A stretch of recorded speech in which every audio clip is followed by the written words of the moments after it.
안녕하세요 구독자 여러분, 반갑습니다. 에디터 넷세스입니다. 오늘은 초가성비 노트북 하나를 살펴보려고 합니다. 바로 레노버 아이디어 패드 슬림 3 14ALC입니다. 딱 짜잔, 요게 지금은 45만원 정도에 판매가 되고 있더라고요. 그런데 요게 특가가 뜨면 35만원 정도에 구매가 가능한 그런 제품입니다. 저도 이번에 특가가 떠서 35만 5천원에 구매를 했는데요, 실사용해보니까 성능이 끝내줍니다. 사실 이 아이폰 가격으로 한 3대 살 수 있는 그런 놀라운 가격인데요, 오늘 어떤 특징을 가지고 있는지, 어떤 성능을 가지고 있는지 바로 한번 살펴보도록 하겠습니다. 가장 먼저 디자인부터 한번 살펴보면 디자인이 막 그렇게 나쁘진 않아요. 굉장히 심플하면서 깔끔한 그런 디자인을 가지고 있습니다. 상판은 그냥 무난하게 처리가 돼 있고, 여기 끝에 레노버 마크가 위치합니다. 그리고 이렇게 열었을 때 디스플레이 베젤도 충분히 얇은 편이에요. 그래서 전체적인 크기가 꽤 컴팩트하고 작다는 거. 두께의 경우 19.9mm로 어느 정도 슬림한 편이고, 무게의 경우에는 1.41kg입니다. 이게 전체적인 크기가 작아서 그런지 실제 체감되는 무게는 훨씬 더 가볍게 느껴져요. 그래서 휴대성 또한 충분하다는 거. 확장 포트의 경우 왼쪽 사이드에는 전원 입력 포트, USB-A 3.2 포트, HDMI 포트, USB-C 타입 3.1 포트, 오디오 포트로 구성되어 있으며, 오른쪽 사이드에는 USB-A 타입 2.0 포트, SD카드 슬롯으로 구성이 되어 있습니다. 요즘에는 이제 슬림한 제품들 보면은 마이크로 SD카드가 탑재된 제품들이 많은데, 사실 카메라 사용하시는 분들, 그리고 일반적인 활용도에서는 이 SD카드를 사용하는 경우가 더 많죠. 어댑터나 딴 거 없이 바로 이렇게 연결해서 쓸 수 있다는 거.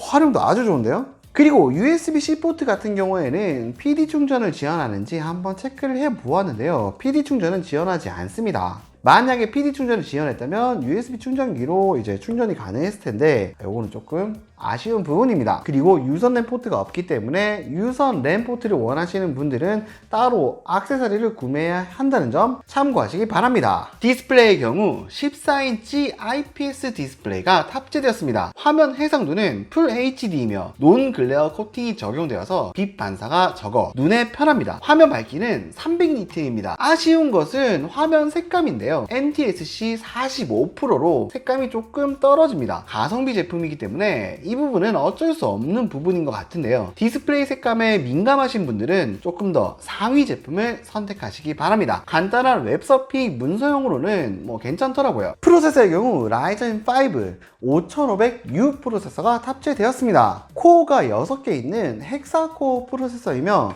AMD SMT를 지원하여서 12스레드로 작동을 합니다. 7나노 공정으로 제작이 되었으며 최대 클럭은 4GHz까지 올라갑니다. CPU 성능을 확인하기 위해서 CPU-Z 벤치마크를 한번 돌려보았습니다. 집에서 사용하는 데스크탑 프로세서가 i7-8700K인데요, i7-8700K와 점수 비교를 한번 해보았습니다. 라이젠 5 5500U 프로세서의 싱글 스코어 점수는 493.7점, 멀티 스코어 점수는 3612.2점, i7-8700K 프로세서의 점수는 싱글 스코어 480.6점, 멀티 스코어 3320.8점이었습니다. i7-8700K보다 점수가 더 좋은데요?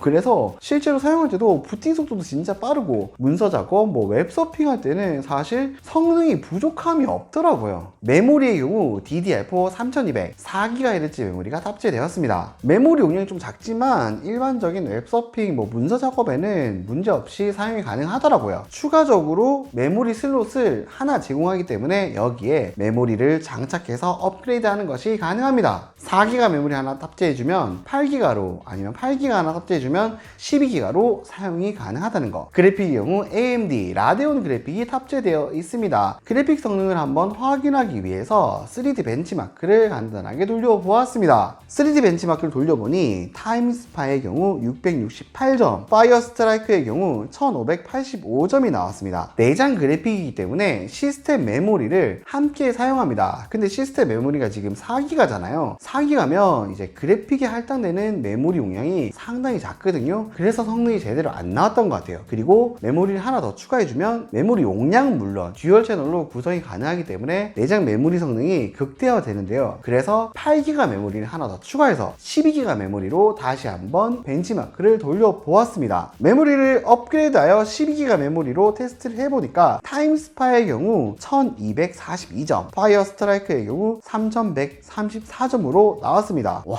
성능 차이가 엄청나게 큰 걸 확인할 수 있죠. 거의 2배가 올라가는데 작업과 함께 간단한 게임, 더 좋은 성능으로 사용하고 싶으신 분들은 메모리 업그레이드가 필수인 것 같아요. 스토리지의 경우 256 NVMe SSD가 탑재되었습니다. 35만원 제품인데 NVMe SSD가 탑재되었다는 거, 실제로 속도도 한번 체크를 해보았는데 크리스탈 디스크 마크로 속도를 테스트해보니까 순차 읽기 속도 2150, 순차 쓰기 속도 1214MB로 스토리지 성능 또한 상당히 좋았다는 것. 그리고 추가 확장 슬롯을 지원하기 때문에 2.5인치 SSD를 추가로 장착해서 사용이 가능합니다. 그래서 용량이 좀 부족하다 싶으면은 SSD 추가해서 사용이 가능하다는 것. 확장성도 나쁘지 않은 것 같습니다. 그리고 게임 테스트도 한번 해보았습니다. 가장 먼저 리그 오브 레전드를 플레이해보았습니다. 옵션은 FH 해상도의 최고 옵션으로 플레이를 하였고 AI 대전 5대5 대전으로 게임을 플레이하면서 프레임을 측정해보았습니다. 램 업그레이드 없이 기본으로 탑재된 4기가 램으로 테스트했을 때는 최소 46프레임, 최대 87프레임, 평균 66.460프레임으로 게임을 즐길 수 있었으며 메모리 8기가 추가 후 12기가 메모리 세팅으로 게임을 플레이했을 때는 같은 옵션에서 최소 92프레임, 최대 130프레임, 평균 113.771프레임으로 게임을 즐기는 것이 가능했습니다. 기본 메모리랑 메모리를 업그레이드 했을 때 그 차이가 상당히 큰 것을 확인할 수 있었습니다. 물론 기본 메모리로도 사용하기 충분했지만 더 좋은 성능을 원하시면 메모리 업그레이드는 필수인 것 같습니다. 요즘에 유행하는 디아블로 이모탈도 한번 플레이해 보았습니다. 모바일 게임이지만 PC에서도 플레이가 가능하죠. 이 게임은 사양이 낮아서 그런지 전혀 끊김없이 그리고 느려짐 없이 충분히 재미있게 플레이가 가능했습니다. 상단 웹캠의 경우 720p 화질의 웹캠이 탑재되어 있으며 듀얼 어레이 마이크가 탑재되어 있습니다. 그래서 화상회의는 물론 온라인 강의도 다른 액세서리 필요 없이 이 노트북만으로 간편하게 할 수 있습니다. 프라이버시 셔터도 적용되어 있어서 사용하지 않을 때는 카메라를 닫아 놓아 해킹에 대한 걱정 없이 안전하게 사용하는 것이 가능합니다. 배터리의 경우 38Wh 용량의 배터리가 탑재되어서 최대 75시간 사용이 가능하고 고속 충전을 지원하기 때문에 1시간에 80%까지 빠르게 충전이 가능합니다. 그리고 무선랜의 경우 최신 와이파이 6를 지원하며 블루투스 5.1도 탑재되었기 때문에 블루투스 기기도 연결해서 활용이 가능하다는 거. 저는 이 정도면 와, 너 가성비 끝장! 오늘 이렇게 레노버 아이디어 패드 슬림 3 14AAC 실제로 사용해본 후기를 전해드렸습니다. 와, 35만원에 이 정도면 괜찮지 않나요? 와, 완전 괜찮은데요? 성능도 그렇고 휴대성까지 나쁘지 않은 것 같아요. 가장 큰 단점은 바로 디스플레이인데 가격이 워낙 저렴하기 때문에 이 가격에는 이 정도 디스플레이밖에 되지 않을 것 같습니다. 좀 더 나은 디스플레이 화질을 원하시는 분들은 좀 상위 모델로 갈 수밖에 없을 것 같아요. 그래도 예전에 저가형 디스플레이 하면 진짜 막 뿌옇고 화면이 막 흐리고 그랬었거든요. 근데 얘는 그런 건 없어요. 색감이 조금 떨어질 뿐이지 화면 밝기도 그렇고 글자 가독성도 나쁘지 않았습니다. 그 부분 하나를 제외하고는 인정. 오늘 영상 도움이 되셨다면 구독과 좋아요 꼭 부탁드리고 다음 영상에 찾아뵙도록 하겠습니다. 감사합니다. 에디터 네세스였습니다. 끝!